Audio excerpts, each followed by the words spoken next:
I used to think wealth was mainly about adding more income, more opportunities, more investments, more upgrades, more proof that life was moving in the right direction. Age has a way of exposing childish theories. The truth I trust now is much less flattering to the ego and far more useful to the balance sheet. What you do not need stops owning you. That is the first sentence I want fixed in your mind, not because it sounds elegant, because it is expensive to forget.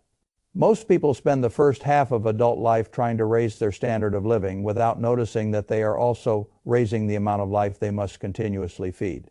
A bigger apartment is not only a nicer apartment, it is a new monthly obligation. A fuller wardrobe is not only a wider set of options, it is more maintenance, more decisions, more replacement, more money quietly disappearing into things that were supposed to make life feel easier and somehow leave it feeling heavier. More subscriptions, more upgrades, more convenience, more digital noise, more possessions, more social comparison. The pile grows. Then the person says he needs the salary to maintain the pile, without admitting that the pile is the reason the salary became emotionally non-negotiable in the first place. That is not prosperity. That is dependency wearing tasteful clothes. I have spent enough of my life around money to know that dependency does not always look desperate. Sometimes it looks polished, sometimes it lives in a good neighborhood, wears expensive shoes, speaks clearly, and still wakes up every morning needing the machine to keep paying because the machine is what holds the performance together. I have never liked performances. I prefer structure. And the structure beneath a surprisingly large number of wealthy-looking lives is much weaker than the public understands. Good money comes in, good money goes out, the person remains in motion and calls the motion success. Years pass, the paycheck is higher, the assets are not, the complexity is higher, the freedom is not. The whole thing feels like movement because there are receipts to prove something happened. But movement is not wealth. Movement can be the enemy of wealth if it never leaves a residue. That is the motherline of this whole piece. What you do not need stops owning you. Once you see that, minimalism stops sounding like an aesthetic preference and starts sounding like financial intelligence.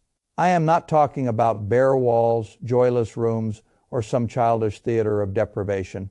I have no respect for deprivation as a costume. I am talking about reducing noise until capital can finally hear itself think. A noisy life is expensive in more ways than one. It costs money directly, yes, but it also costs judgment. Too many objects create too many decisions. Too many decisions create fatigue. Too much fatigue creates bad spending, lazy investing, emotional living. And the illusion that chaos is normal because chaos has become familiar enough to feel like personality. That is where the first mechanism begins. I call it the clutter tax. People think clutter is about space. It is really about attention. A closet full of clothes you do not wear is not only wasted fabric, it is a daily toll booth. Every morning you stand there negotiating with too many options, many of which no longer fit your taste, your body, or your actual life.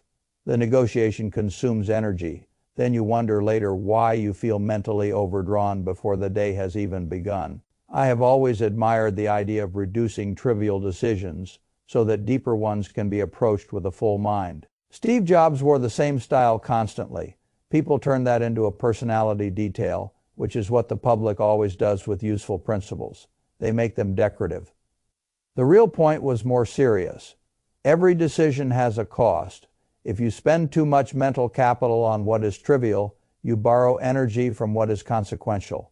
That is why a smaller wardrobe can be wealth. Building even before it saves a single dollar. It reduces decision fatigue. It narrows replacement pressure. It weakens the consumer itch that thrives on novelty for novelty. Yes' sake, it also changes what shopping becomes. When you have fewer things and like them more, purchases become less emotional and more deliberate. The closet becomes a tool rather than a museum of your past moods. This applies far beyond clothing. Every duplicate system, every unused app, every scattered account, every half-adopted routine, every object maintained only because you bought it once and feel guilty abandoning it. All of it taxes your attention. I do not care whether something sparks joy as a slogan. I care whether it quietly demands maintenance, thought, money, or guilt out of proportion to what it returns. That is the real accounting. Which brings me to the second mechanism, account sprawl. There is a particular kind of modern person who confuses optimization with accumulation of systems. 8 bank accounts, 3 credit cards for different reward categories, introductory bonuses chased like trophies, high-yield accounts with conditions, minimum balances, qualifying direct debits, cashback rules, login screens, tiny rate advantages that require a whole second career in administration just to preserve them. The person feels smart. Often he is merely busy. I have never believed in complexity for tiny gains. If the complexity itself begins consuming the mind, that should be making larger decisions. A system that saves you a little interest but costs you clarity can be a bad trade. Money management is not supposed to become a circus act in which you juggle ever more accounts while congratulating yourself for the performance. I prefer fewer channels and cleaner vision. One place to spend, one place to invest, one place to keep emergency cash. The exact structure can vary, but the principle should not. If you cannot see the whole field quickly, you are more vulnerable than your spreadsheet tells you. Clarity itself is a form of wealth. The simpler the plumbing, the harder it is for money to disappear into neglected corners, missed conditions, forgotten subscriptions, or self-congratulatory over-engineering. I have watched many people spend far more time managing their money than actually growing it. That is backward. Management should support growth, not replace it. When money organization becomes an elaborate hobby, it often means you are avoiding the harder work of increasing the gap between what you earn and what you spend, then directing that gap toward ownership. That gap, by the way, is where the real game begins, not the thrilling game, the real one. The third mechanism is investment noise. I call it the 99% problem. The financial world produces far more opportunities than any sane person should consider.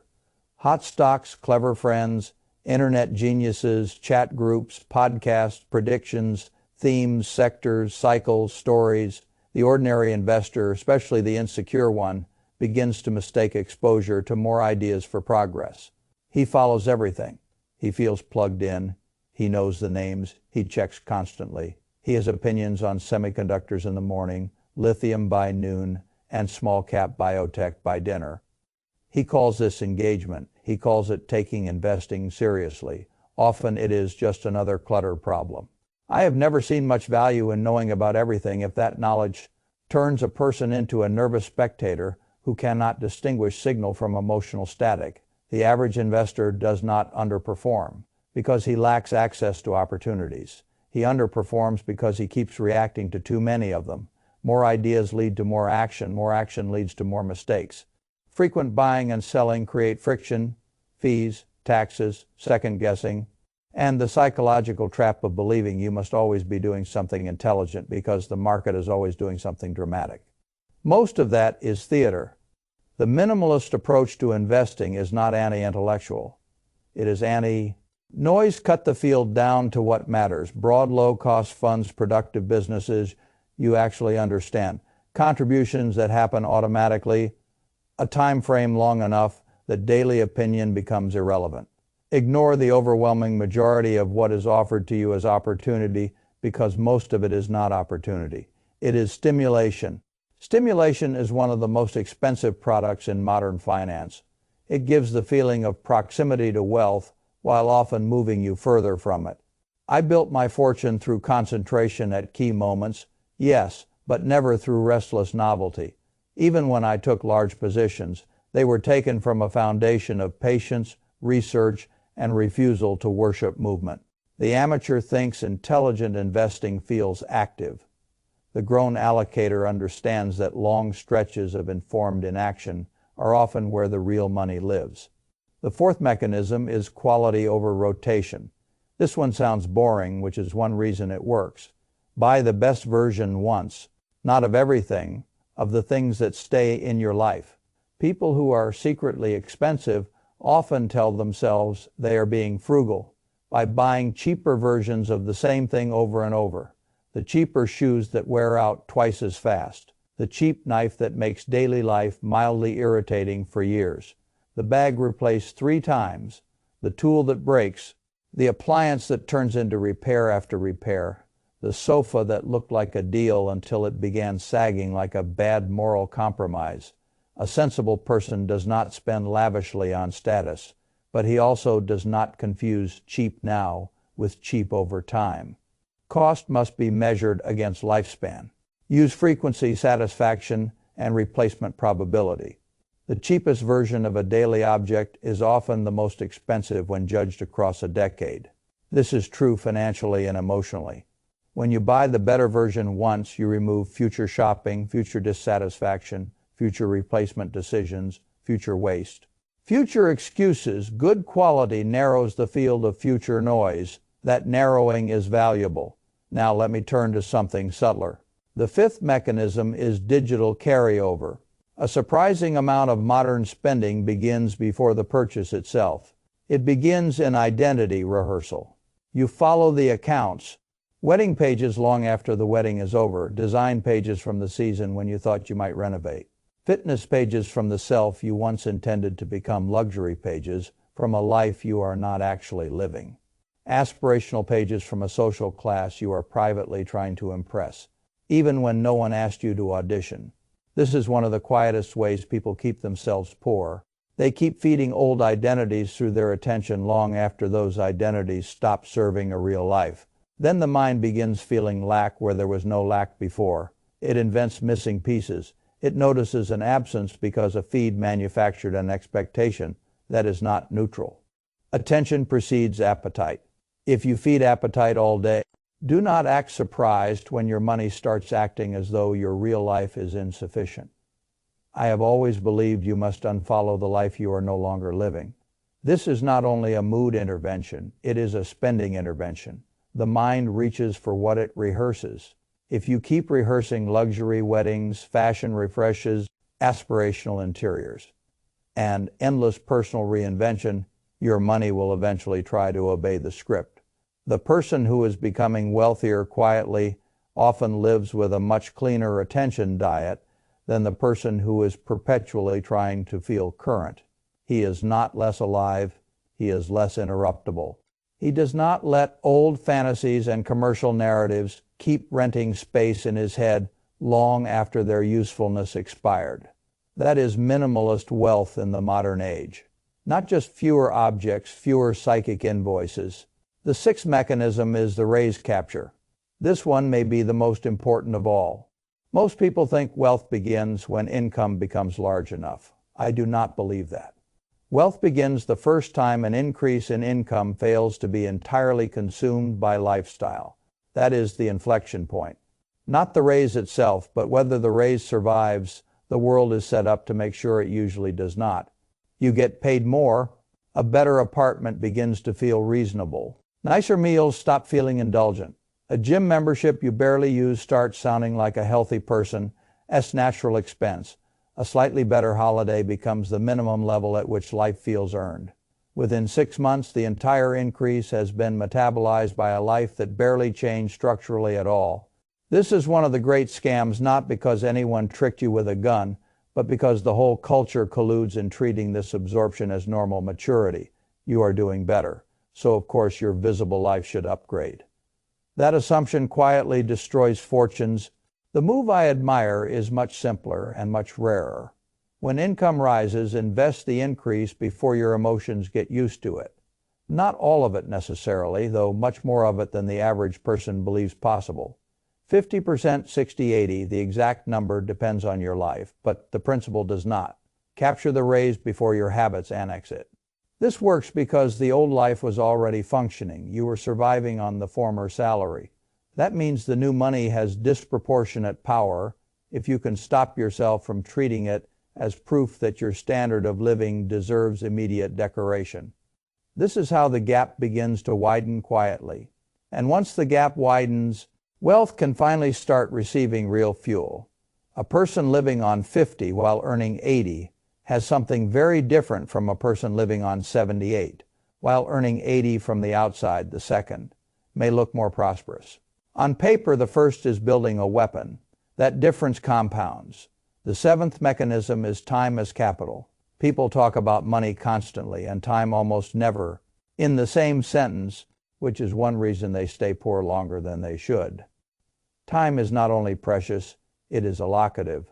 How you spend it determines what kind of money you will later earn, what kind of thinking you will later possess, and whether your calendar belongs to purpose or to the requests of everyone around you. The financially weak often leak time the same way they leak money, saying yes because no feels impolite, accepting meetings that should have been emails, doing favors by reflex, filling a week with motion and calling it productivity, being so available that the whole day becomes a series of interruptions. This has direct financial cost. A calendar is a budget with hours instead of dollars. Every yes is a purchase. The question is whether you chose it or whether the world chose it for you. There was a time when I realized other people were spending my schedule for me, not maliciously, casually. That is how it usually happens. Each request seems small, each obligation seems manageable, each social courtesy seems harmless. Then one day the calendar belongs more to everyone else's priorities than to your own compounding. That is financial damage in slow motion, because time directed toward noise is time not directed toward increasing skill, deep work, reading, planning, building, resting intelligently, or simply seeing your own life clearly enough to make better decisions. A man who guards his hours often ends up guarding his wealth better too. He understands something the crowd often misses. Money can be replenished, a wasted afternoon cannot, which means time, in many moments, is more valuable than cash, not abstractly. Literally. That is why saying no is often a wealth habit, not because you are selfish, because uncontrolled access to you is expensive. The eighth mechanism is seasonal reset. People love the drama of the one-time declutter, a heroic weekend, bags to charity, drawers emptied, closets purified, light flooding into the room like a moral reward. Then life resumes and the space slowly refills because the original habits were not examined. Only the original evidence of the habits was removed. That is why I do not trust one-time clarity. I trust recurring confrontation, declutter every season. Not because the house cares, because you do. Every few months you should be forced to look at what came in. What remains unused, what you bought out of mood, what identity you were trying to rent, what convenience quietly accumulated, what no longer matches the actual person you are. This is a financial practice disguised as housekeeping. Each review restores friction to consumption. It reminds you that every object had a price, a story, and an opportunity cost. People who never revisit their clutter also rarely revisit their assumptions. They keep buying from old selves. The seasonal reset interrupts that. It says once again, show me what your habits have built. Show me what you keep without need. Show me what money became. That confrontation changes how the next purchase feels. The item in the store is no longer isolated from the landfill of prior impulses in your own home. That is useful pain. The ninth mechanism is purchase friction. Most shopping today is engineered to remove the pause between desire and transaction. That is not an accident. The whole machine profits from compressing impulse into purchase before reflection has time to interfere. Saved cards, one-click checkout, shopping apps on the front screen, push notifications, last chance, only 2 left. Your size is selling out. The architecture is not designed to help you decide well. It is designed to prevent you from deciding at all. The answer is not stronger willpower speeches. The answer is inconvenience.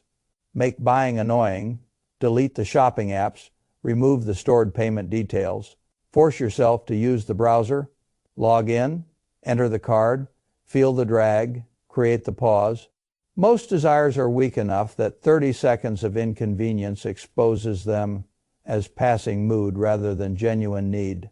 That is all you need. A little drag, a little time for the mind to cool and recover its authority. People talk about friction as though it were the enemy of modern life. In the right places, friction is one of the great financial gifts. It gives reason a chance to catch up with appetite. And once you begin using friction, you discover something almost embarrassing.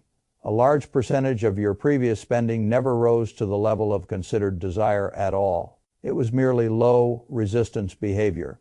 That is how quietly money disappears. Now let me pull all this together, because these termites are not isolated, they are a system. Comfort keeps you from stretching. Urgency keeps you from thinking. Proximity keeps mediocrity feeling normal. Leakage keeps money from gathering. Borrowed identity turns spending into self-defense. Lottery thinking turns patience into waiting. Tomorrow turns intention into biography. That system is strong enough to hold millions of people in place while they imagine external villains are the whole problem. They are not the whole problem. The quieter problem is self-permission. That is why the escape is not a dramatic reinvention. It is awareness first, then design, then consistency. See the habits clearly, create friction where you need friction. Automate what should not depend on inspiration. Simplify what steals mental overhead. Change the room if the room keeps normalizing financial weakness. Reduce the number of decisions your future depends on. Then wait while consistency compounds into leverage. Leverage is what people always want first. Passive income, big returns. Asset growth optionality, they want the fruit while ignoring the root.